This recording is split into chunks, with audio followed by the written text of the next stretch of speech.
morning. It is super early. Well, it's not that early. I'm just not a morning person, which is ironic given my signature greeting. But morning to you. I am in Suffolk at the British Gravel Championships, aka the King's Cup. So I'm here with Amy, courtesy of Strava. We are in a lovely... What? I hear her chuckling in there. Anyway, I'm here with Amy. We're staying in a luxury yurt, courtesy of Strava, which is so very lovely. So didn't sleep too badly. And last night we... Oh, doors shutting. Last night we checked out the course of the race. It's 3 laps of a very flat, well, how do I say it? I mean, all the terrain's quite similar. There are bits of sand, bits of hard packed dirt and bits of gravel, but it's very flat here. So I think it's going to be a fast race and one that favours the roadies, i.e. The people with just a lot of fitness, not necessarily those with technical skill. So that's a bummer because, you know, I am better at the techie downhill bits, drops, all the different stuff like that. So anyway, where was I? Oh yes, the race. So it's 3 laps. I think it's about 66 kilometres, very little climbing. I mean, like 150 metres of climbing per lap. And I reckon it will be kind of like a road race. So I'm going to try and stay with the lead group and sit in. And I guess there will be a taxi off the front, people trying to get away. It'll be interesting to see how it pans out. I wonder how I'm going to cope with filming it, because if it is fast like that, there won't be so much opportunity to grab my camera out and talk to you guys. But I will put the GoPro chesty on, pray that it doesn't just stop working, because, you know, GoPros, and I'll get what I can. But anyway, that's probably enough information. I will show you the yurt, get ready, and we'll chat in a bit. Excited for the exciting course? Yeah, like totally overwhelmed with excitement. Given that our last event was Enduro and that was really techie with shed loads of climbing, this is pretty much the polar opposite. So it's going to be a totally different game. It's going to be, I think, just chin on the stem, pedal, pedal, pedal. The most technical thing is sand, so I think the scariest thing for me is going to be to not slide out on corners. Is it bad to admit that we also kind of want to just get the race over because we're going to stay in a cottage in Norfolk afterwards? Probably shouldn't say that. Thanks for the invite though, Strava. Need to get the old number off. That's from yesterday. There's a sportive that's been set up in memory of our friend Nelson, who I used to go snowboarding with. Sadly, he took his own life about 10 years ago now. So Ride on Nelly is an awesome event, and it raises money for the charity Calm, the campaign against living miserably. And I'm an ambassador for them. So I went along to the ride yesterday and I helped marshal the children and family ride. So that was really cool. Also, still got this one on from my trip to the Czech Republic. If you haven't seen the video from the Bohemian... God, I can't talk this morning. I told you I'm not a morning person. If you haven't seen the video from the Bohemian Border Bash, Bohemian Border Bash, check out the video, I'll put a link. Wait, are those tie-dye Crocs? Wow, that is some next level shit. Time to warm up. Just doing a little warm up whilst fussing about what tyre pressure to run. Amy went over to someone else's bike and squeezed the tyres. And she's like, oh, that's a lot harder. So she's upped it from 27 to 32 PSI. Makes a huge difference. I've stuck with 35 PSI, which is what I originally put in. So we'll see. It's very fast and flat, not very techy. Probably be all right. Feel terrible. Oh well, come on legs. Okay, race time, and I have a very core attitude going into this race, which is that I'm probably not going to do that well.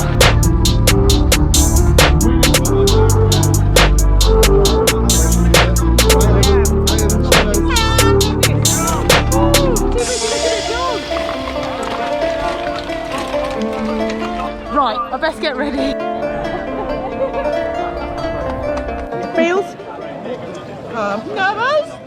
I just mainly need the toilet. But that's classic start line nerves. You always need the toilet. Oh, yeah. Doesn't matter how many times you go to the toilet. You stand here, you need the toilet. That remaining 4 millilitres.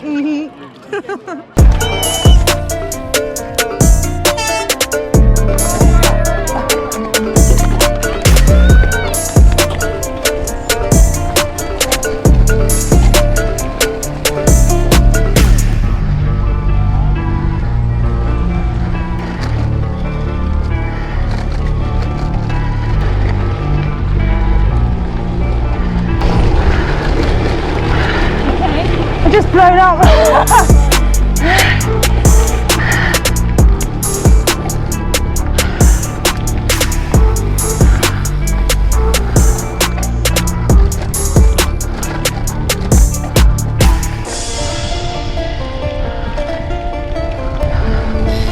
Grass, not a fan.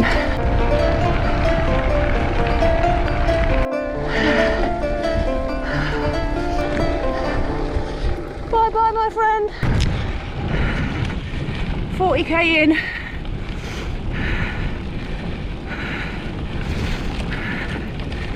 I mean, I'm basically falling off my bike. I can't talk. Oh, kill me now. I mean, I can hardly see straight. I can't talk.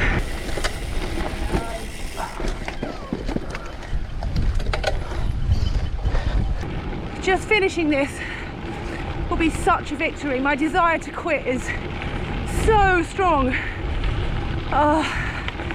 Just keep going. So painful.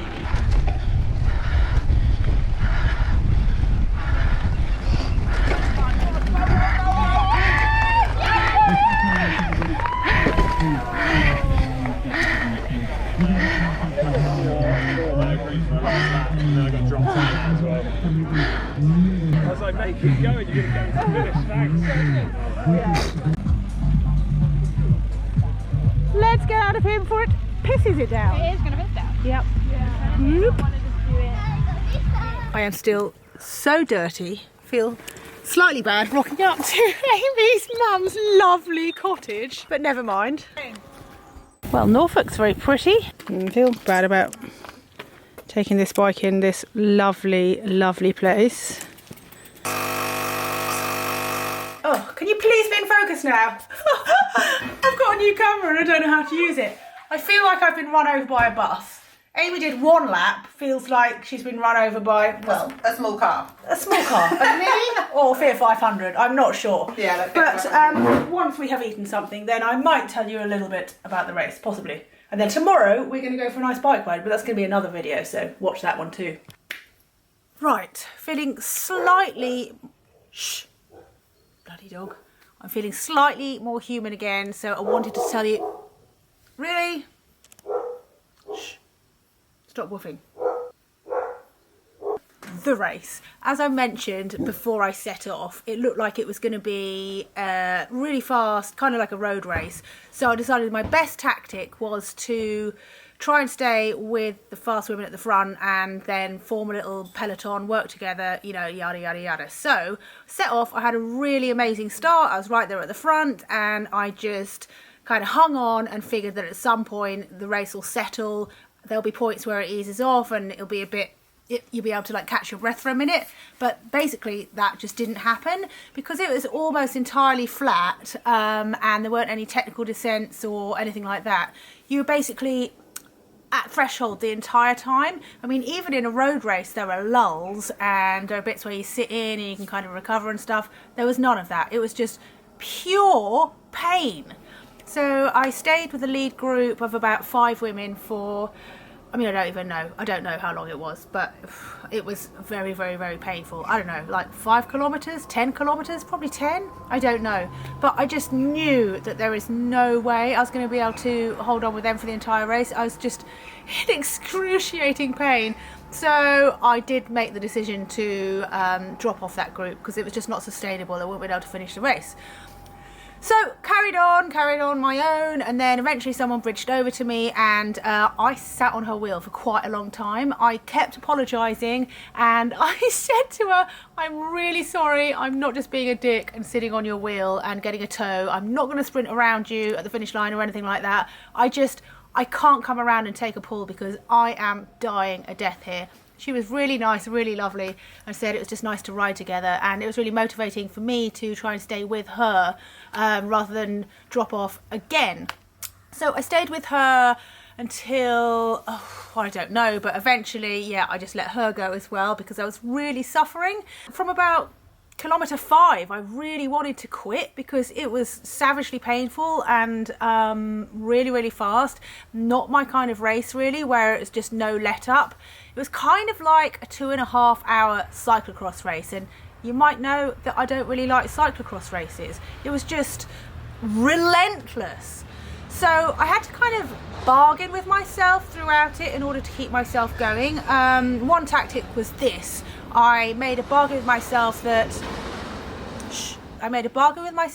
I would just get to the halfway point. I would just do 33 kilometers, and then if I wanted to, I could quit. So I kept going to 33, and then of course I was like, well, I might as well finish 2 laps because I would have to ride back to the start anyway. So then once I'd done 2 laps, which is the point at which I saw Amy had already bailed, after I'd done 2 laps, I was like, well, I've only got 1 more to do. I might as well carry on.